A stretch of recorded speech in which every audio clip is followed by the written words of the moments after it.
नमस्ते दोस्तों। आज जो कहानी मैं आपको सुनाने जा रहा हूँ ये कोई ऑर्डिनरी कहानी नहीं है।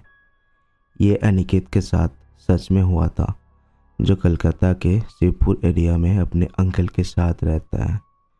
पिछले कुछ महीनों से अंकल और उनके बहन, जो सब लोग प्यार से कमला मौसी कहते थे, उनके बीच प्रॉपर्टी डिवीज़न को लेकर काफ़ी तनाव, आर्गुमेंट और कोल्ड वॉर जैसा हालत बन गए थे। अंकल हमेशा से प्रैक्टिकल और फेयर रहने वाले इंसान थे, पर मसी को लगता था कि उनके साथ नाइंसाफ़ी हो रहा है। घर का माहौल धीरे धीरे हेवी होता जा रहा था। फिर एक दिन मौसी घर आई। उन्होंने नॉर्मल से बिहेवियर किया, बातें की, मुस्कुराए, किचन में भी हेल्प किए और 2 दिन रुकी। जिस तरह वो बिहेवियर कर रही थी, हमें लगा शायद सब मिसअंडरस्टैंडिंग दूर हो गए। हम सब ने आराम की सांस ली। पर असली कहानी तो उसके बाद शुरू होता है। मौसी के जाने के अगले दिन अंकल की तबीयत अचानक से खराब हो गई। बुखार, थकान, अजीब सी कमज़ोरी। डॉक्टर ने कहा कि नॉर्मल वायरल होगा, कुछ सीरियस नहीं। लेकिन उस रात 2 से 3 बजे कॉरिडोर से एकदम हल्की पर क्लियरली सुनाई देने वाली फुटस्टेप आनी शुरू हो गई, नीचे से ऊपर आती हुई, धीरे धीरे, जैसे कोई आदमी, जैसे कोई इंसान अंकल के बेडरूम के बिल्कुल बाहर आकर रुक जाता हूँ। जब हमने दरवाज़ा खोला, कोई नहीं था, ना कोई शैडो, ना कोई हवा का झोंका, सिर्फ एक अजीब सी ठंडक। पहले हमने सोचा शायद हेलुसिनेशन होगा या कोई बिल्ली होगा, लेकिन ये रोज़ रात को होने लगा। बिल्कुल सेम टाइम, बिल्कुल सेम फुटस्टेप्स। लिविंग रूम में एक सुंदर सा छोटा मंदिर था। उसमें हम रोज़ ताज़े फूल डालते थे, पर कुछ घंटों में फूल काले, सूखे और बिल्कुल मुरझाए हुए मिलने लगा।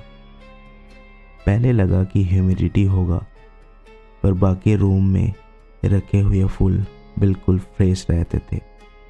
सिर्फ मंदिर का फूल ही सूखे थे, वो भी शॉकिंग स्पीड में। किचन में रात के टाइम बर्तन गिरने की आवाज़ आने लगी। ऐसी आवाज़ जैसे कोई बर्तन उठाकर पटक रहे हो। पर जब हम भागते हुए किचन में जाते, सब कुछ परफेक्टली अरेंज होता, एक स्पून तक मिसप्लेस्ड नहीं। ये सब 1 या 2 बार नहीं, रोज़ रात को एट द सेम टाइम होता। 1 हफ्ते के अंदर अंकल की तबीयत और घर का ओवरऑल एनवायरनमेंट दोनों एकदम बिगड़ गए। घर में बर्निंग स्मेल रहने लगी, जैसे कोई पुराना कपड़ा जलकर बुझ गए हो। रात को अंकल अपने ही नाम की फुसफुस करने वाली आवाज़ सुनने लगे, जैसे कोई उनके कान के बिल्कुल पास से उन्हें ही बुला रहा हो। उनके शरीर पे काले राउंड शेप का स्पॉट आने लगे, जैसे किसी ने बर्न मार्क्स दिया है। डॉक्टर ने टेस्ट लिख कर दिया, हमने सब करवाया, पर सब रिपोर्ट नॉर्मल आई। घर में टेंशन, डर और बेचैनी बढ़ती चली गई। हमने सोचा कि घर का दोष होगा और एक वास्तु पूजा करवाया, लेकिन जब वास्तु पूजा भी काम नहीं आई, तब किसी ने सलाह दी कि कालीघाट में एक बहुत अच्छा तांत्रिक है, उनसे मिलकर देखो। तांत्रिक ने अंकल को देखा और बिना टाइम वेस्ट किए कहा, इनके ऊपर किसी ने काला जादू किया है, कोई क्लोज इंसान ने, पूरी नियत से। घर में सब एक दूसरे को देखने लगे, पर अंदर से सबको एक ही नाम याद आया, कमला मौसी। तांत्रिक ने कहा कि जिस चीज़ से ये किया गया है वो इनके बेडरूम के आसपास ही होगी। वापस आकर हमने बेडरूम, ड्रॉयर, स्टोरेज सब कुछ सर्च किया, पर कुछ नहीं मिला। अगली सुबह मिड सफाई कर रही थी। जब वो बेड के नीचे झाड़ू लगा रही थी, उसके हाथ किसी चीज़ से टकरा गए। फिर झाड़ू और अंदर डाला और धीरे से एक काला गंदा सा कपड़े का पोटला बाहर निकला। पोटली से एक तीखी सा स्मेल आ रही थी। जब पोटली खोली गई अंदर से निकला। कुछ काले जले हुए बाल, लाल धागा, काली मिट्टी जैसी गंदी सी चीज़, एक छोटा मोम का पुतला और एक पेपर जिसमें लाल रंग या खून से अंकल का पूरा नाम लिखा हुआ था। उस पल सबके हाथ पैर ठंडे पड़ गए। ये कोई नॉर्मल इंसान कैजुअली नहीं रखेगा। सब कुछ इतना फ्रेश था कि क्लियरली पता चल रहा था ये रिसेंटली ही रखा गया है। और सबको समझ में आ गया कि मौसी ने ही ये रखा होगा। फिर हमने उस तांत्रिक को घर पे बुलाया और तांत्रिक ने पूरा घर इंस्पेक्शन किया, हर कॉर्नर, हर कमरा, हर डार्क स्पॉट। फिर वो रुककर शांति से बोला, इस जगह पर बहुत हेवी एनर्जी चिपकी हुई है, इसको साफ करना पड़ेगा। उसने तुरंत रिचुअल शुरू किए।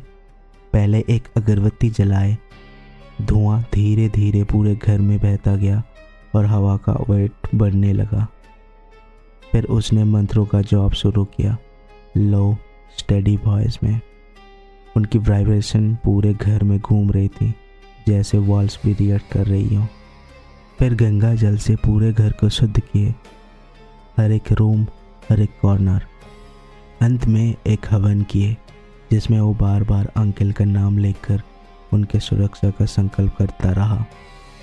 हवन खत्म होने के बाद तांत्रिक ने उस काली पुतली को एक सफ़ेद कपड़े में बांधकर कहा, इसे घर में रखना बिल्कुल खतरनाक है, आज ही गंगा में विसर्जित कर देना इसको। उस रात ही पोटली को गंगा में विसर्जित कर दिया गया। और अजीब बात, जैसे ही पोटली पानी में गई, घर का माहौल तुरंत ही हल्की सी लाइटनेस में बदलने लगा। अगले कुछ दिनों में अंकल की तबीयत में इम्प्रूवमेंट आना शुरू हो गया। रात की वो फुटस्टेप बंद हो गई, बर्निंग स्मेल गायब हो गई, मंदिर का फूल फ्रेश रहने लगा और किचन में बर्तन की आवाज़ बंद। 2 हफ्ते के अंदर घर वापस ऐसे ही बन गए जैसे वह कभी कोई अंधेरा था ही नहीं। वो घर फिर से सेफ, फिर से वार्म और फिर से नॉर्मल रहने लगा।